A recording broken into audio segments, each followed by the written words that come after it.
上半期読んだ本。これも1月から6月で読んだ本。じゃーん。これプラス自分は売った本があるからあと3冊。これもやあ、そうそう。あとこれと2冊。人間失格なちょっと古本やったから100円とかで買ったやつ。そうそう、なんか綺麗な本もう一回買い直したいなと思って売っちゃいましたって感じです。これじゃーん。お互い12冊。はい、いっぱい読みましたね。はい、月2冊か。おお、目標達成やな。目標達成だな。でこの中からベスト3、もう決まってる？決まってる。はい、決まりました。決まりました。じゃあどうぞ。私からですか？はい。私のトップ3はまずはこれ太宰のキリギリス。これふーちゃんにもさおすすめ何個かしてんけど、この中に収録されてる話が好きなやつが多くて、あ、そうなんや。筑剣談とかこれ読んだもん。これ筑剣談っていうのは太宰はもうめっちゃ犬が嫌いなんやんか吠えられたりとかこう噛まれるのが怖いから嫌いねんな、でその吠えられたり噛まれへんようにするためにめっちゃ犬に好かれる人になろうと思ってめっちゃ犬を丁寧に扱うねんか。で嫌いやけどめっちゃ犬に愛想振りまいて生活してる太宰の話が筑剣なんだけど、これ面白い。この話も、読みやすかっとこの全蔵を思うっていうこれが面白いんですよ。じゃあ読みます。これな、太宰が、東京に出てきとんねんけど、青森の作家たちでちょっと集まってなんかご飯会しようぜみたいな、っていう会に呼ばれんねや、で太宰はそういうのが嫌いやから行かへんかったんやけど、ちょっと行ってみてもええかなみたいなって思い立って行くんや、そしたらなんかめっちゃ緊張すんねん。やっぱ行きたくないなとか思うねんやんかでもなんか、行くって言ったしみたいなことをこう自分で書いてんねんけど、これも面白くて好きですね。でこの皮膚と心得たかな、体にそういう出来物ができてしまった女の人の話ねんけど、もう悲壮感がすごい絶望みたいな。キリギリスは全部面白いです話が。そう太宰ってすごい数の話があるやんか、これあんまりやったなみたいなのないの？大体刺さる。でもなんか太宰ってなんかこう時代時代で結構書く話が変わるねやんか、起伏が激しいからさ、めっちゃ落ちそう時とめっちゃこう上がった時のなんか話のなんか作風が変わる。そう戦争中とかも全然違うねんけど、でもそれはそれで好きやの全部。そうなんや。じゃあこれ読みよう。ちょっと借りていいですか？はい。ありがとう。で2冊目これです。谷崎潤一郎のささめ駅。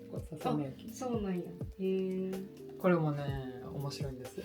三宅佳穂さんっていう本の YouTuber、本の YouTuber じゃない文芸評論とかの人がこうおすすめしててんけど、京都の上流階級のトップにいる上流社会の生活を書いた話ねんけど、4姉妹で真ん中の子が結婚しなくて、でなんでそんな堅くなに結婚せえへんのかその子はみたいな話で、言葉京言葉っていうの、とかも優雅で面白い。いつもお風呂で喋ってくれるやん。ひかちゃん今日はこんな話やった。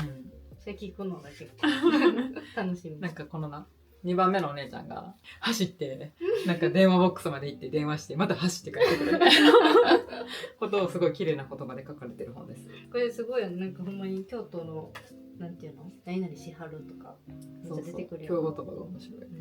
でこれまだ上中下ってやってるの。これ上やねんな。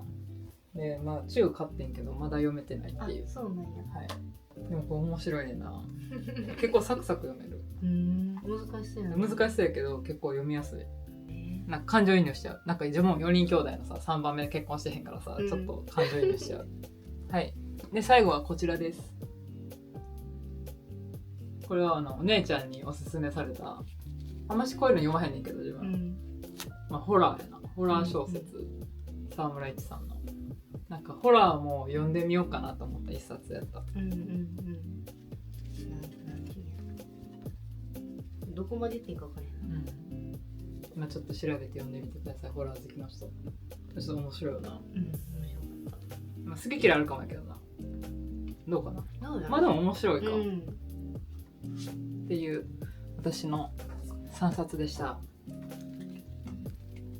トップ3いきます。はい、あなたどうぞ。まず1個目じゃーん。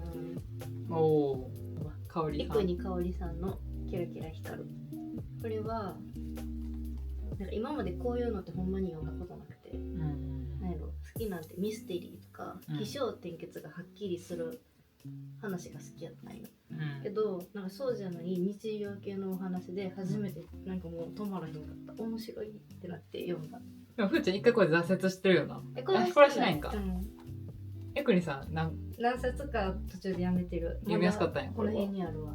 また読みたくなったら読もうと思っておいてる。読みやすかったし、なんて美しい言葉を書く人なんやろって思った。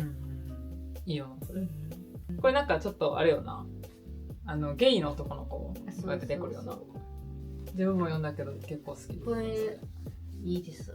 なんか純度 100% っていう言葉がぴったり裏に書いてあるんやけど、純度 100% の恋愛小説って2個目がじゃん、浅井亮の性欲。これは正しい欲って書いて性欲って書く、性欲で読むんやけど、普通ってなんだろうっていう話。それを問われる話。そう、それを問われる話で、これきっかけでめっちゃ浅井亮にハマって何冊か読んだんやけど、もう全部面白い。なんで好きなのこの性欲は。なんかまあそれ浅井亮にハマれたきっかけの一冊っていう意味ですけど、ああなるほどね、入り口として。そう全部好き。顔が割れてなさすぎた。血色がなくてびっくりしちゃった。3つ目はこれ。じゃん、ひかちゃんと一緒やった。一緒なんや。びっくりした。これが無理やと思って。結構本何日かに分けて読むね、いつもな。これだけ2日で読み切ったり。一気読みやったんや。止まらへんくて。読みやすいしな。読みやすいのと、なんかどうなんのみたいな。ホラーって面白いんやって思った。ホラーって面白いな。以上です。以上です。たくさん本読みましたね。ひかちゃんのお姉ちゃんにありがとう。自分たち本読んだら結構売るやんか。すぐ売るやん。ここに残ってるのはお気に入りの本たちばかりや。そうやな。お気に入りか読んでないかもどっちだよ。次これ読みたいな。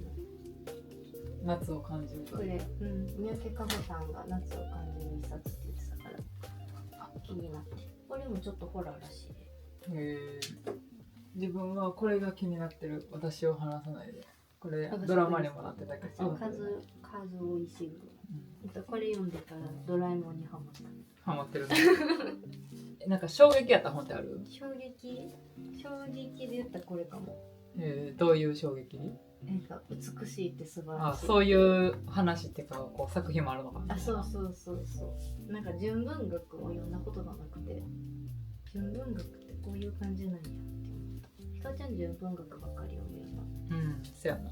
ひかちゃんよりも本難しくて読めへん。ふーちゃんの本もなんか読めへんしね。そうなんや。でもこう衝撃やった本やったらこれかな。これなんか結構なんかトラウマ級っていうかさ。なんだこれって感じ。これはなんかこうっていう衝撃で汝星のごとく。これも結構衝撃やった。そうね。なんかってなりながら読んだ。これも自分2日か3日ぐらいで読んだ。早かったな。面白いこれ。